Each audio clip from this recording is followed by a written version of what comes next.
Всем привет! Показать вам одно такое неплохое приспособление или способ, или систему для того, чтобы быстро и удобно организовать место вашего пребывания. Для этого мне потребуется два дерева на расстоянии растущих где-то 1,5–2 метра. Итак, я нашел место, где буду делать эту сидушку. Две старые елки, вот тут много всяких сучьев сухих. Сейчас моя задача их быстренько убрать и подготовить место для сидения. Убирать я буду при помощи такого гибрида мачете и кукри. Делаются такие ножи из дамасской стали.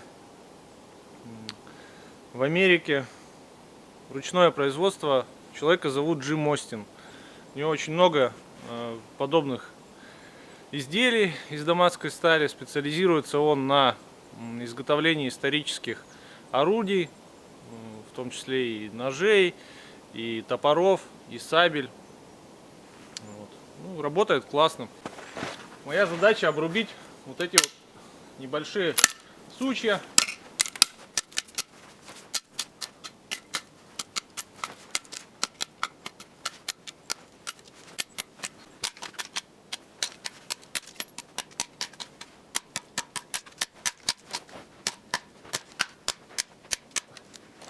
Итак, я закончил. Сейчас приступаю к монтажу. Первое, что мне понадобится для монтажа, это такой шнур.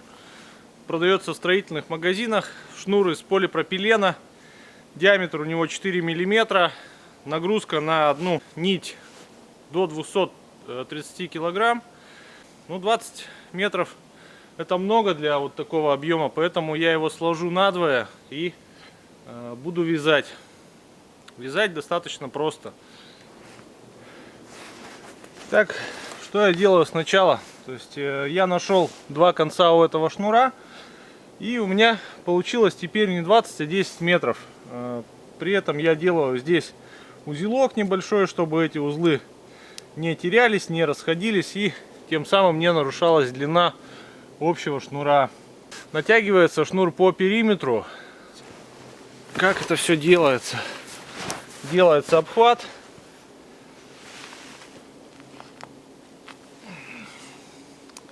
Где-то на уровне вашего пояса. Вот у меня получилась лямка. В эту лямочку я просовываю шнур и его полностью продеваю. Теперь я делаю от бока натяжечку. Натяжка осуществляется вот таким образом. Из этой петли выходит сам шнур. Никакого здесь узла нет. И начинаю обматывать по периметру. Сразу небольшая ремарка. Перед тем, как заниматься со шнуром, нужно обязательно убрать обрезь из мелких этих сучьев, потому что они так и норовят зацепиться за шнур. И тем самым несколько увеличивают время установки, потому что пока их достанешь, пока их выбросишь. Что нам потребуется дальше? Дальше мы берем ткань. Ткань это обычно брезентовая, продается в любых магазинах, в которых есть название спецснаб, спецсбыт. Ширина у нее 90 сантиметров, высота порядка 60 сантиметров. Ну вот изначально она была 80, но здесь она подшивается, концы, чтобы где-то 8 сантиметров оставалось. То есть вот она вот получается такая. Это и будет наше будущее сиденье. Вот теперь, как только мы установили первый крепеж на шнуре, наша задача найти конец с узелком, который мы делали, и конец просунуть в одну из дырок. Чтобы быстро это сделать, берем обычную палочку, продеваем ее внутрь этого шнура. То есть делаем небольшую намоточку и с палкой туда просовываем в это отверстие. Отсюда пойдем.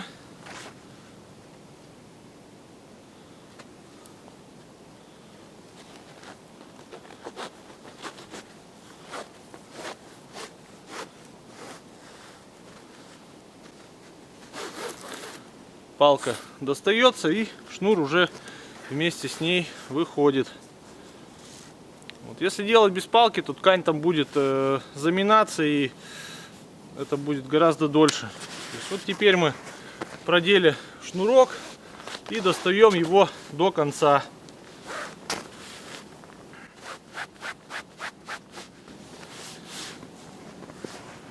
То есть что у нас получилось? Вот такая вот натяжечка, и на одной стороне болтается такая вот ткань. Теперь наша задача сделать затяжку на другом дереве. Делается эта затяжка на таком же уровне. Вот, можно немножко выправить перехлесты на шнуре. То есть на том же самом уровне делаем натяжечку. Пропускаем сначала снизу ее. Вытягиваем. Цепляется за ветки. Вытягиваем снизу. Потом делаем так. Вот здесь ветку не убрал, и сразу зацеп. Потом делаем такую же обмоточку сверху, чтобы было надежнее.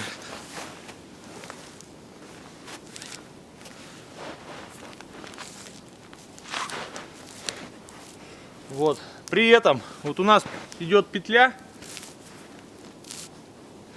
Эту петлю мы делаем таким образом, чтобы в нее потом продеть конец палки с узлом.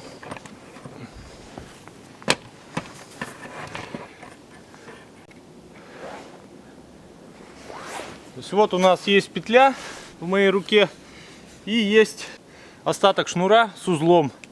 Петлю мы продеваем через верх. Ну, сначала можно подрегулировать. Продеваем через верх и затаскиваем в этот образовавшийся проем.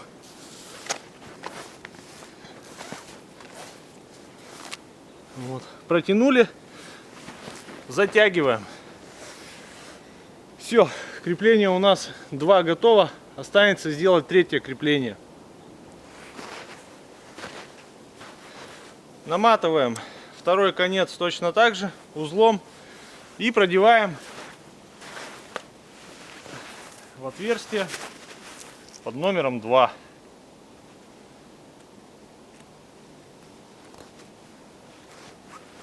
Вместе с палочкой. Это получается очень быстро и просто. Вообще быстро и просто — это мой девиз в лесу. То есть я не люблю заморачиваться над какими-то сложными штуками. Мне нравится, чтобы все было в плане постройки быстро, просто и, что немаловажно, эргономично. То есть удобно для использования. Что у нас получилось? У нас получилась скамья, и сейчас мне остается только подвязать остатки этой ткани на первое дерево. Подвязываем точно так же, как и предыдущие крепления. То есть сначала продеваем через низ, потом продеваем через верх. Все, осталось у нас буквально в целом из 2 шнуров сантиметров 80. То есть вот 10-метрового шнура идеально хватает на то, чтобы повесить вот эту вот систему. Итак, тест. Как здесь сидится? То есть сидится здесь вот так вот. Прямо такой небольшой гамак. Начал стучать дятел только что. Видимо, он со мной согласен. Можно покачаться здесь. Вот. Причем у этой системы есть множество всяких дополнительных опций. Одна из них — это то, что вот эта накидка, сидушка, она спокойно ходит туда и обратно. То есть, если бы было чуть подлиннее, сюда спокойно можно воткнуть и вторую такую же ткань. Причем как еще можно сидеть? Сидеть можно еще и вот так вот. Вот. Итак, если подвести итоги, то на установку системы сидения ушло порядка 10 минут. Ушло 20 метров шнура. Сейчас остается только разжечь костер и получать удовольствие на этой вот замечательной конструкции, которая невероятно удобна и проста в установке. Сейчас я займусь изготовлением костра классического. Кстати, подул ветерок и начало так падать с веток деревьев. Вот. Здесь я нахожусь. Сейчас я срублю какую-нибудь сушинку и буду разводить классический костер. Называется он звездный. Так, я нашел отличную сушинку. Рублю ее сегодня, заметьте, рублю, а не пилю. Многие говорили: вот, что ты пилишь там, если у тебя есть кукри, мачете, тире, ну, в общем, этот гибридный нож. Бывают такие ситуации, когда просто хочется попилить. Сегодня мне хочется рубить, и, ну, рубит она просто превосходно. То есть вот эту мелочь я всю срубаю.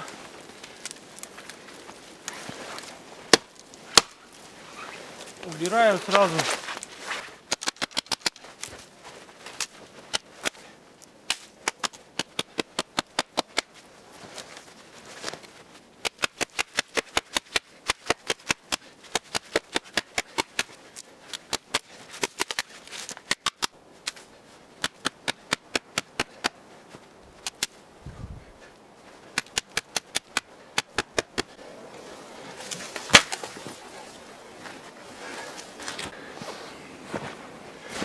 Так, дров я нарубил.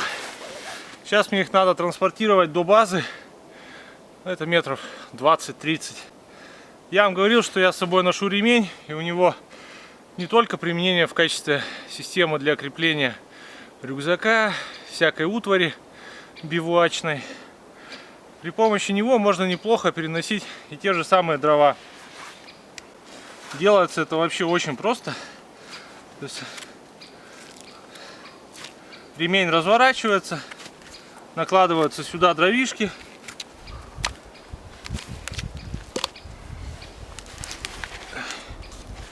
Можно, конечно, носить и на руках по старинке, но это только грязнит одежду. Ну и особого смысла я в этом не вижу, когда есть под рукой ремень. Вот мы сложили, у нас такая получилась охапка.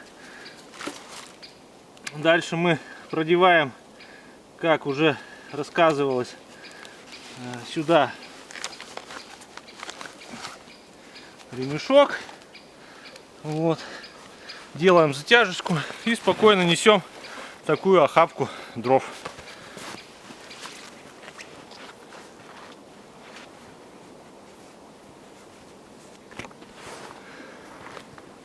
На этом месте я буду делать костер. Прежде чем мне его делать, я немножко здесь разгребу снега. И теперь на месте костра выложу небольшой полог из сухих веток, чтобы костер горел не на снегу, а непосредственно на этих ветках. А веток этих полно вокруг. Осталось и от этих бревен, и те, которые я нарубил, когда делал сидушку. Вот, поэтому укладываем ровным слоем и складывать буду уже для костра бревна.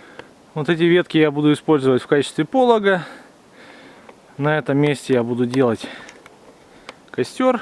И сейчас я быстренько скидаю их, для того, чтобы наш костер горел не на снегу, а на ветках.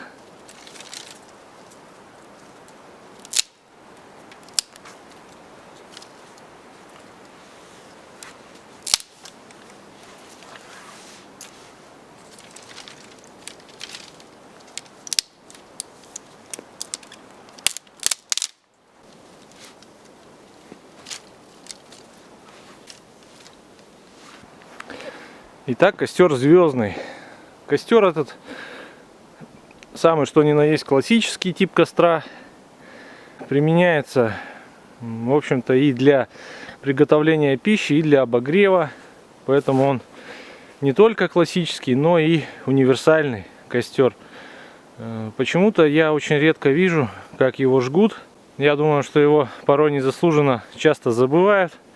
Костерок этот очень простой, красивый. Для него нам потребуется, ну вот я нарубил 7 у меня полежков получилось. Складываются они в форме звезды или в форме спиц на колесах. За счет этого он называется костер звездный.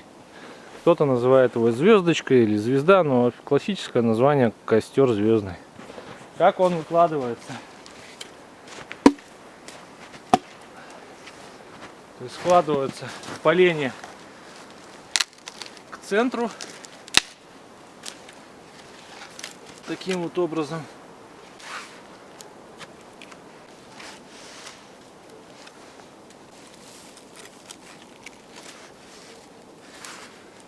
Это форма классического звездного костра. В центре остается место для растопки. Потом, когда занимаются эти полежки, остается только вовремя пододвигать их к центру поближе, чтобы они продолжали гореть. Сейчас буду разжигать. Для растопки обычная кора березовая. Рядом ветки ломаются и подкидываются прямо в центр костра.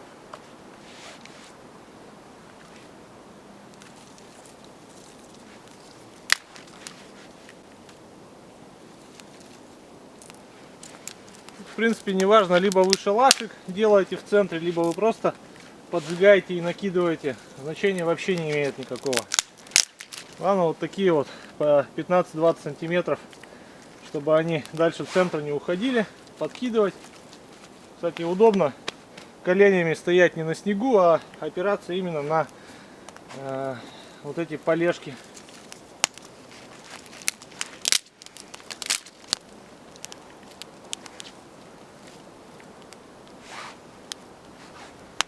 Мне было бы интересно услышать, как часто вы используете такой костер. Если не используете вообще, пишите почему. Если используете, то было бы тоже интересно почитать, почему вы его используете.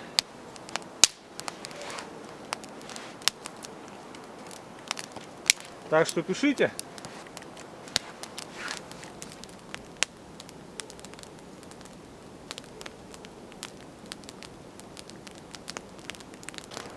Я, как обычно, решил приготовить сегодня чай. Чай в лесу пьется особенно хорошо. Видите, костер занимается, эти уже тоже горят. Какой я пью чай? Значит, я пью чай, который сам и назвал чай 10 трав. В этой колбе я его ношу. В нем сбор из 10 трав. Сейчас расскажу какие, но выглядит как вот такая вот субстанция. Как раз у меня на одну порцию. Что я делаю? Я засыпаю прямо в котелочек, заливаю водой.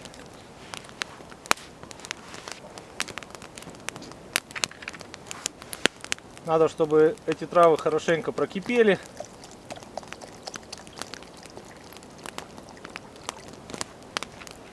И тогда они дадут отличный вкус. Беру крышку.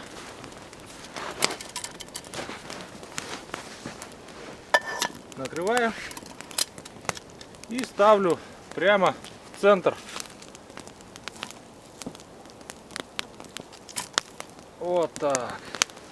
Какие травы я использую для этого чая? Их 10. Душица, чебрец, эхиноцея, шиповник, мята, мелиса, зверобой, малина, смородина и липа.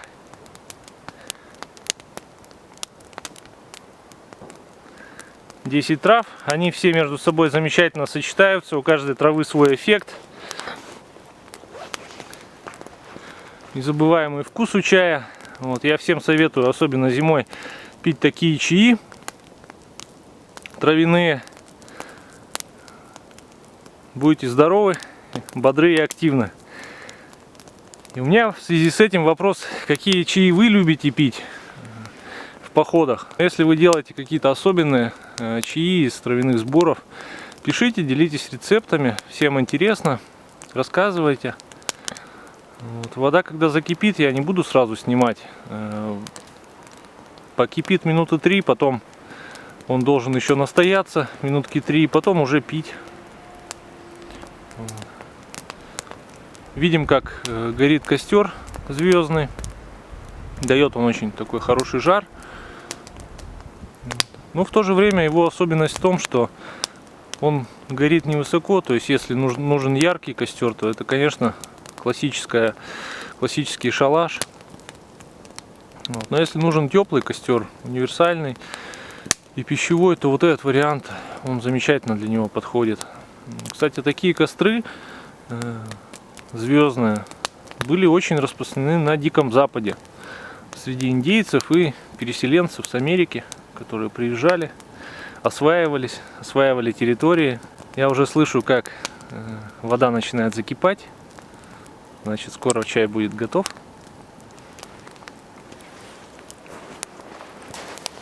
Так, чай вскипел. Осталось положить хорошую такую добрую ложку сахара. Размешать. И дать настояться минутки 3.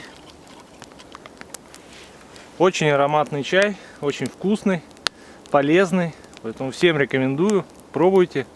Отписывайтесь, понравилось ли вам или нет. Если вы такие чаи не пьете, пишите почему. Кстати, вы видели, что трава плавает во всем чае. Вот, и даже в ложку, когда я набирал, чтобы показать, там виднелась трава.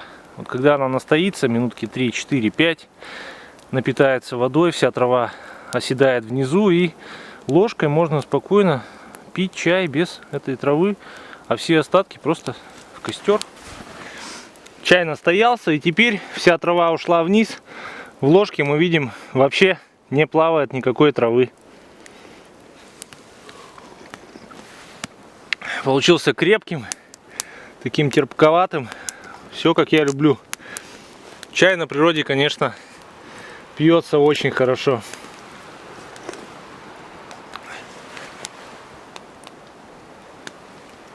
Вот место, где я сижу.